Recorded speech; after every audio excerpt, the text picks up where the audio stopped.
Hey everyone, welcome back to my YouTube channel. In today's video, we'll talk about a super important skill in engineering, converting between two different systems of units, the US Customary system and the SI system, or the International System of Units. This topic is a must-know, especially for engineers working with international standards or referencing textbooks and codes from different regions. And good news! Because both systems use the same unit of time, the second, we only need to focus on converting just two kinetic base units, length and force. From these, everything else can be derived. But before we dive fully into conversions, let me quickly take you back to the previous video where we introduced the SI and US customary units. I realized I missed a few important points, especially when it comes to SI prefixes, how to properly write and interpret unit symbols in equations, and even some lesser-known but useful US customary terms. So in this continuation video, let's first cover some essential rules for using SI symbols correctly. These might seem like minor details, but trust me, they make a big difference in clarity and accuracy, especially when solving real-world engineering and physics problems. First, use a dot to separate units that are multiples of each other. Here's what I mean. We write force like this. Newtons equals kilogram times meter per second squared, or kilogram times meter times second raised to the power of -2. Notice the dot between kilogram and meter. That avoids confusion with prefix notation.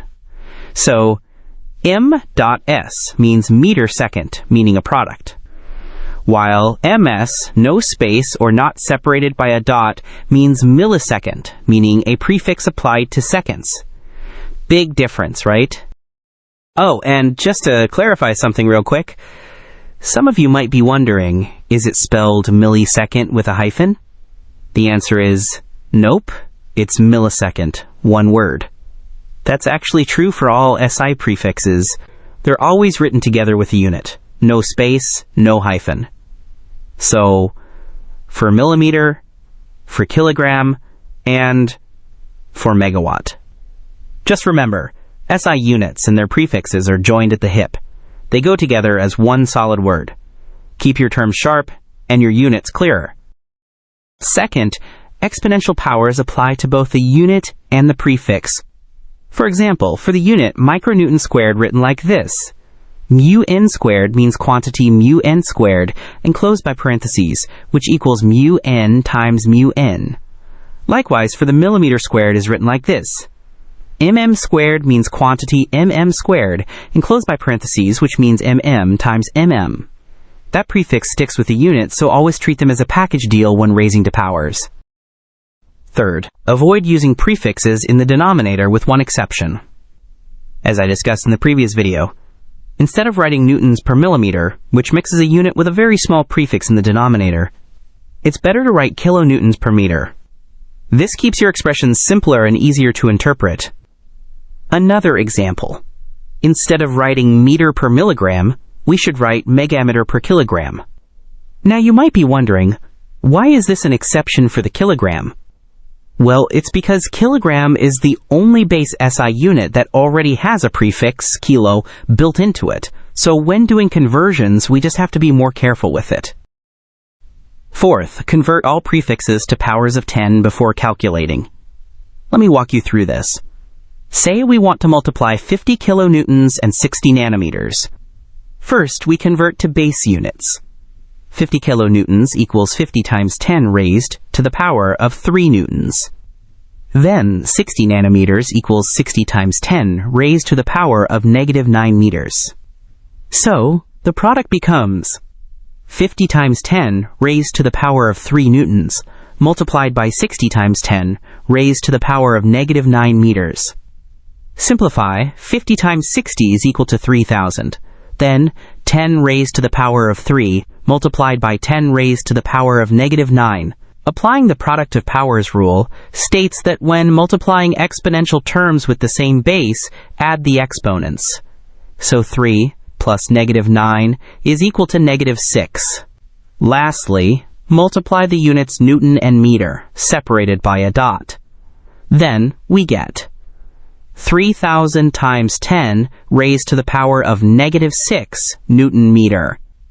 Take note that 3,000 can be written as 3 times 10 raised to the power of 3. Simplify further. 10 raised to the power of 3 multiplied by 10 raised to the power of -6. Same rule applied, just add the exponents, will now become 10 raised to the power of -3. And finally we get 3 millinewtons meter. It's cleaner, and the final answer is expressed using just one suitable prefix. Also a tip, keep your final values between 0.1 and 1,000 if possible. If it's too large or too small, pick a more appropriate prefix. Why millinewton meter is preferred over Newton millimeter, and is Newton millimeter even allowed? The answer is yes, Newton millimeter is technically correct and valid, but millinewton meter is preferred in some contexts because, first, it avoids mixing very small and very large unit scales. Second, it improves clarity and consistency in SI prefix usage, and third, it better follows the keep values between 0.1 and 1,000 guideline in SI reporting. If you want a deeper explanation, here's why. First, SI guidelines prefer consistency in prefix use. SI recommends using only one prefix in an expression when possible, not mixing large and small scales like a base unit, here we have Newton, with a milli-prefix unit, here we have millimeter. Instead of Newton millimeter equals 1 Newton times 10 raised to the power of -3 meters. Simplify, we get 0.001 Newton meter. By looking at the final answer, instead we convert 0.001 Newton to 1 millinewton. So writing millinewton meter keeps everything in terms of meters, the base SI length unit, and uses a single prefix milli for clarity. And second, avoid mixing prefixes in denominators or units. In your earlier example, we avoided Newton per millimeter and preferred kilonewton per meter for the same reason, to avoid mixing units across very different scales and make results more readable and standardized. Similarly, millinewton meter is consistent prefix use and SI format, while Newton millimeter is acceptable but less preferred in formal reporting or scientific writing. So again, can you use Newton millimeter? The answer is yes, especially in practical or engineering applications. For example, moment of a force or torque in machine design, or beam calculations. Newton millimeter is commonly used and understood. But for standardized SI reporting, scientific publications, and clear presentation and unit conversions, millinewton meter is usually preferred. And here's a final tip. If you ever feel unsure, convert to base SI units first. Here we have Newton meter. Then apply the most appropriate single prefix to keep the value between 0.1 and 1,000. Next, this one's for the US Customary unit system, and it's a question that pops up a lot, especially in structural engineering. What exactly is a kip? Have you seen the unit kip in textbooks, plans, or design charts and wondered what it stands for? Well, here's the answer. A kip is short for kilopound. That means 1 kip is equal to 1,000 pounds force.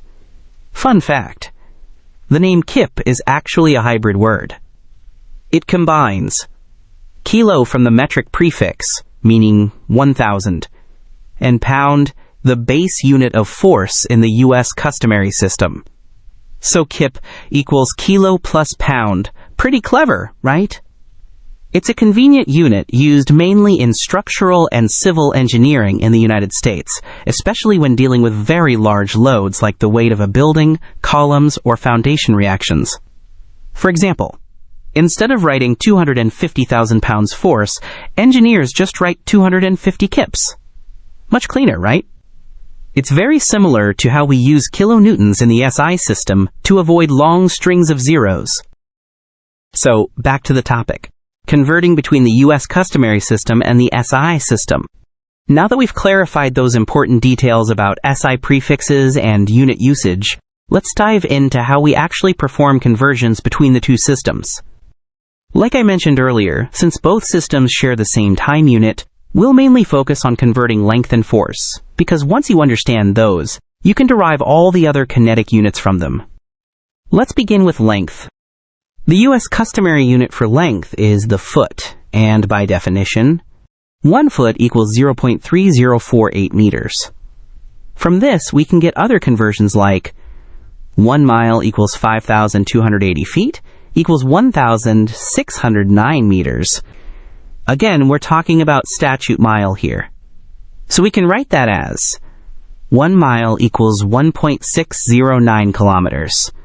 And for smaller units, 1 inch equals 1/12 of a foot equals 0.0254 meters, which is the same as 1 inch equals 25.4 millimeters.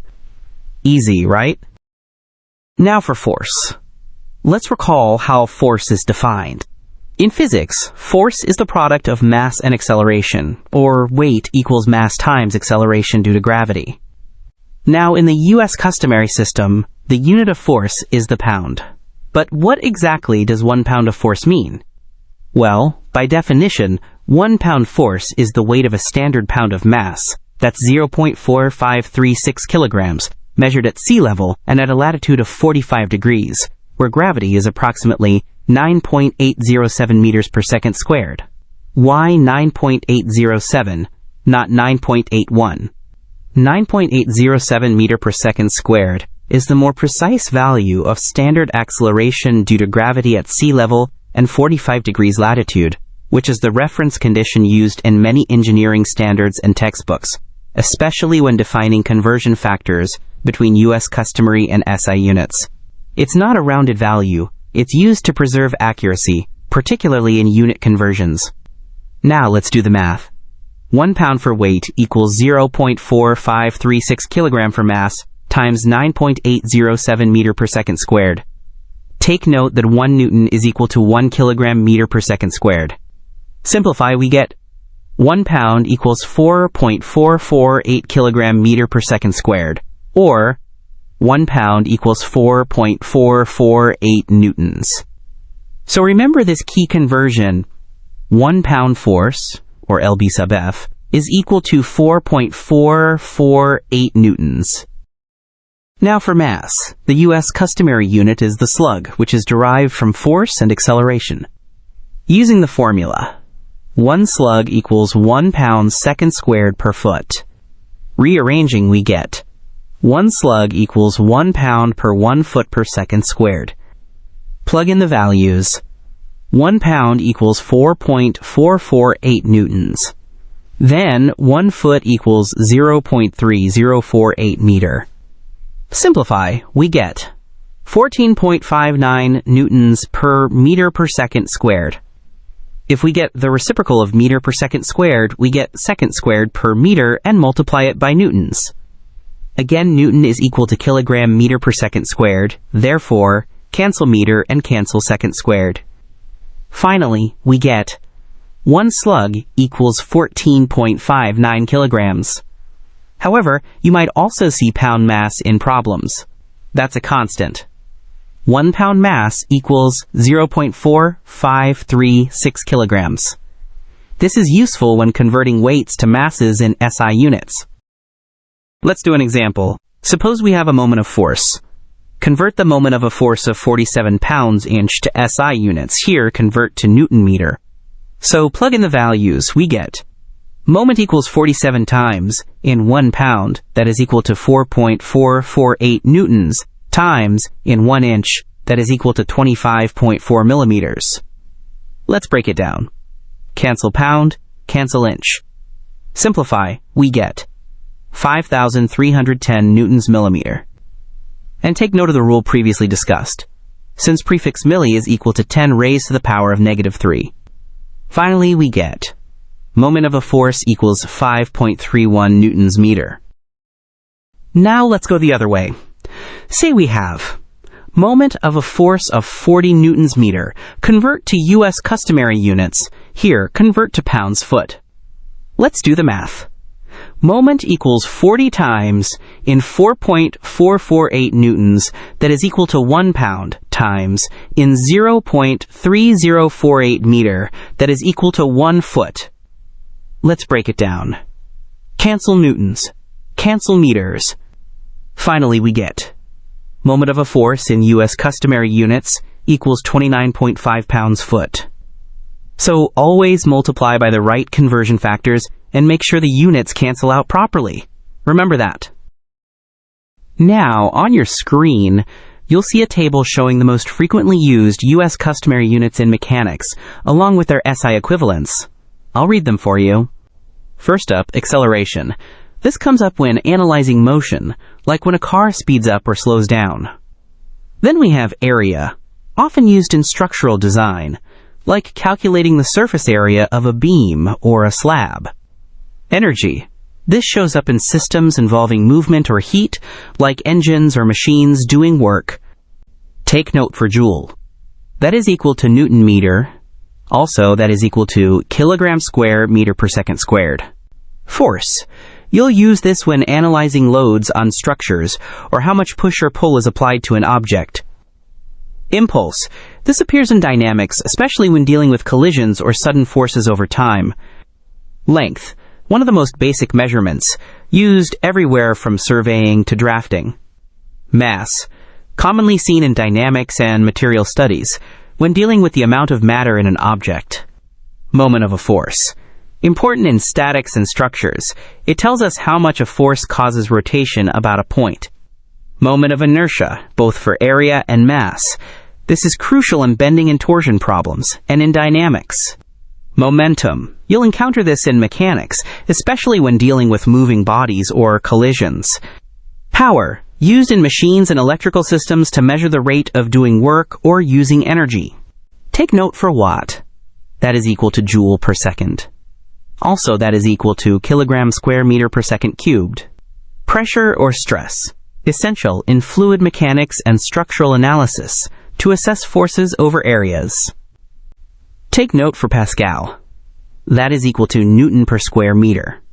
Also, that is equal to kilogram per meter second squared. And kilopascal. That's 1,000 pascals. Velocity describes the speed and direction of moving objects, whether it's vehicles, fluids, or machinery parts. Volume, important in fluid systems, construction, and materials, from concrete mix to tank capacities. And finally, work, the energy transferred when a force moves an object over a distance. These quantities come up a lot in engineering problems, so it's really helpful to get familiar with them and memorize some of the common conversions too.